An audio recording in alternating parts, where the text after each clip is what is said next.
Well, next tonight, an update on a story that we brought you yesterday evening. Our Midlands correspondent, Shamaan Freeman-Powell, had a special report examining the tensions in Warwickshire town Nuneaton concerning asylum seekers.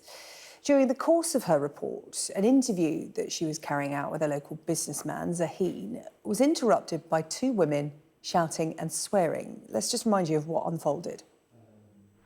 Issue we have using in our country. You got to use raping our kids.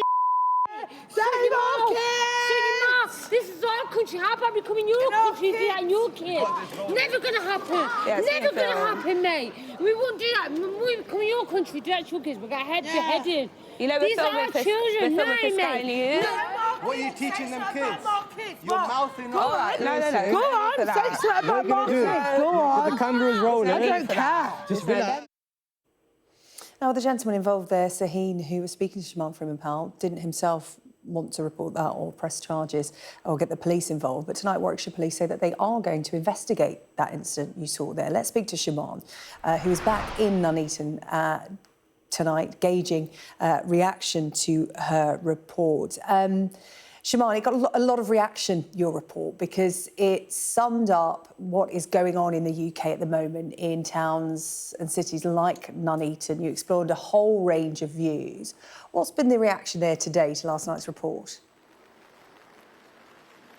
Well, it's similar, SJ, to when I spent a few weeks here in Nuneaton speaking to locals, a mixed reaction. Now, the whole point of this report was to try and get to the bottom of how people here feel about the increase of asylum seekers. And I think what that report found is that there is lots of anger and frustration. And I think it also highlighted what can happen when that frustration is misdirected.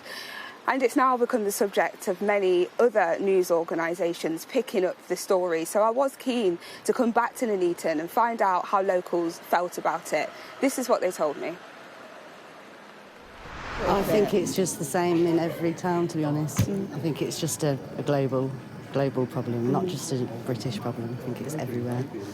So, and I don't think there's much we can do about it now. I think it's a bit too late, to be honest. Do you think? I mean, possibly, yeah. I mean, they're already here, aren't they? Violence is never a solution. That's for sure. It's try to understand each other. I think that's the best solution. I was actually disgusted by all the hate comments people are getting, because at the end of the day, immigrants are vital to our country. Now, not only has it sparked a national conversation, but it's also highlighted that the issue is far bigger than just housing asylum seekers at hotels, because here in Nuneaton, they're living in residential areas. It's forced politicians to really think about how they're going to address this issue and where they're going to house the increase of numbers of asylum seekers coming here who will need to be accommodated for whilst they're waiting to be processed. It could also potentially force politicians to think about how they may well go about calming community tensions.